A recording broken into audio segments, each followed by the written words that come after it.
Hello and welcome back to Churn Lane. Today's episode is building a TMD part 8 where I'm going to be completing track lane.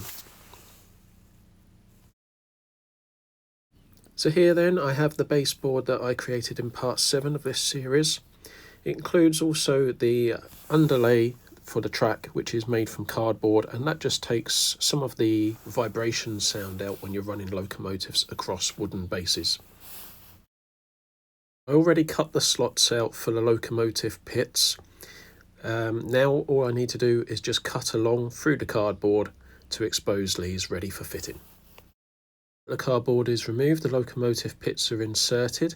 Here I'm just making sure that I've got a small space either side of the pit. Hopefully some LED lighting will go through here. I'm now just positioning the depot building and the refueling point itself just to check for alignment with the loco inspection pits. This is critical that these are all aligned. I need to glue the refueling point in position, so first I need to determine exactly where the tracks are going to fit, lining up with the chairs on the inspection pits.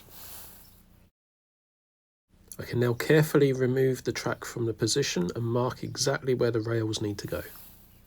I will now glue the refueling point into position. Next I need to sort holes in the baseboard for the point motors, so I always opt to mount the point motors directly to the points. It saves a lot of fiddling around with extender pins. So I mark out the board exactly where I need to cut holes for the point motors. The holes cut, I now cut a piece of card as a plate to cover the hole. I'll mark this with the locating holes of the point motor so I can drill these out, and this will provide a nice cover to avoid any gaping holes in the baseboard. Once cut, this can be slotted over the point motor as shown. The motor is then fitted to the point and mounted into the baseboard. The same principle applies for the freeway point, which has two motors side by side. It's a little bit more complex, so take your time. Once completed, mount this onto the point motor and then mount the point motor to the point as shown. Then slots into the baseboard hole. I'm using FlexiTrack. I need to mark the point at which the sleepers need to be cut for the rails to be fed through the loco inspection point chairs. The sleepers are then carefully removed, exposing the rail ready for fitting. This part takes a little bit of time. Take your time with this because you don't want to break the chairs. It's well worth going slow at this point rather than destroying the loco inspection pit, which is already fixed into position. I choose to use the FlexiTrack rather than the rails that come with the inspection points to avoid any joins.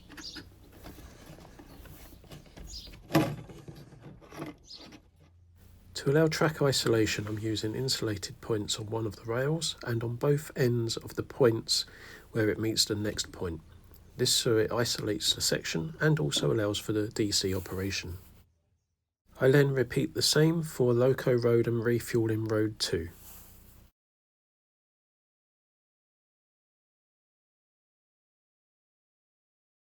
My stabling road will also hold two locomotives, so I need to split the rail for DC operation. Both sections will then work independently. Start moving to fixing the track, so using a steel rule I make sure that the tracks are nice and straight.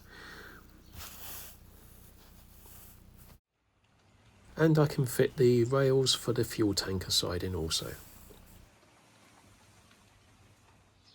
I need to solder some track wiring, so here I'm going to use one feed to control all of the negatives on each of the rails, and this is just one feed that interlinks across all of the sidings shown here on top of the board.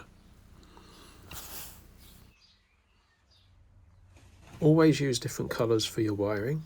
Here I am working with the positive cables which will run to the switchboard. And here's what it looks like from the underside with the cables feeding through. I use these base plates here, which have a self-adhesive backing and can take a cable tie. Don't tie them up at this point because we'll be running more cables through here. And this will come to the switch panel which will be round about here on the baseboard. So there we go, that's the basic wiring set up for as far as I can take it here for track laying. So we've got the board now, track laying is down, some basic wiring is completed. What we'll have a look at next is a bit more surface work, so I'll be taking a look at creating hard standings in the next episode. Stay tuned. Thanks for watching.